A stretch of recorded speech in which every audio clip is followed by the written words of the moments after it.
Trump అయితే తన పరిపాలనా మార్పుతో ముందుకు దూసుకెళ్ళిపోతున్నాడు. ఎవరేమన్నా పట్టించుకోవడం లేదు. ప్రశంసలతో కావచ్చు, ప్రశంసించినా, విమర్శించినా, మంచైనా, చెడైనా, లాభమో, నష్టమో దేన్ని కూడా పట్టించుకోకుండా ముందుకు వెళ్ళిపోతున్నాడు. ఉద్యోగుల్ని తొలగించడం విషయంలో కావచ్చు, సుంకాలు విధించడంలో కావచ్చు, గాజా విషయంలో కావచ్చు, అక్రమ వలసదారులను బయటికి పంపించడంలో కావచ్చు, ఏ విషయంలో కూడా ఆయన తగ్గడం లేదు.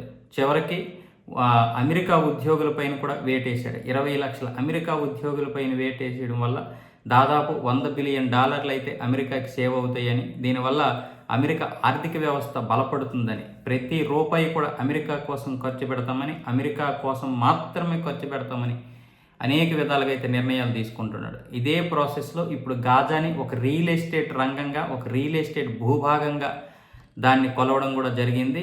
ఇది అంతర్జాతీయ ప్రమాణాలకి విరుద్ధమని ఎంతమంది చెప్పినా కూడా వినడం లేదు. గాజాలో 90% మంది ఈ యుద్ధం వల్ల ఖాళీ చేశారు కాబట్టి వాళ్ళందరికీ పశ్చిమాసియాలో స్వర్గధామాలైనటువంటి ఇళ్లను నిర్మించిస్తారు. వాళ్ళ గురించి ఎవరు భయపడాల్సిన అవసరం లేదు.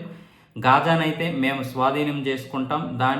గాజాలో చాలా నెమ్మదిగా శాంతినైతే నెలకొల్పుతాం. ఎవరు భయపడాల్సిన అవసరం లేదు.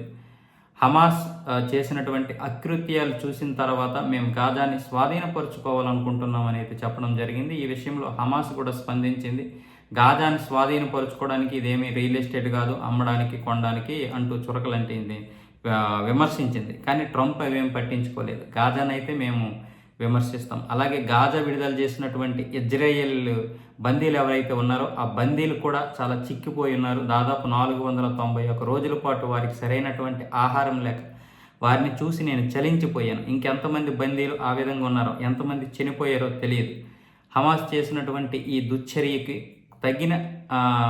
తగిన ప్రతిఫలం అయితే ఉంటుందని అయితే చెప్పడం జరిగింది ట్రంప్. ఈ విషయంలో ఇప్పుడు హమాస్ అయితే కొంచెం కలవరపాటు అయితే గురవుతుంది.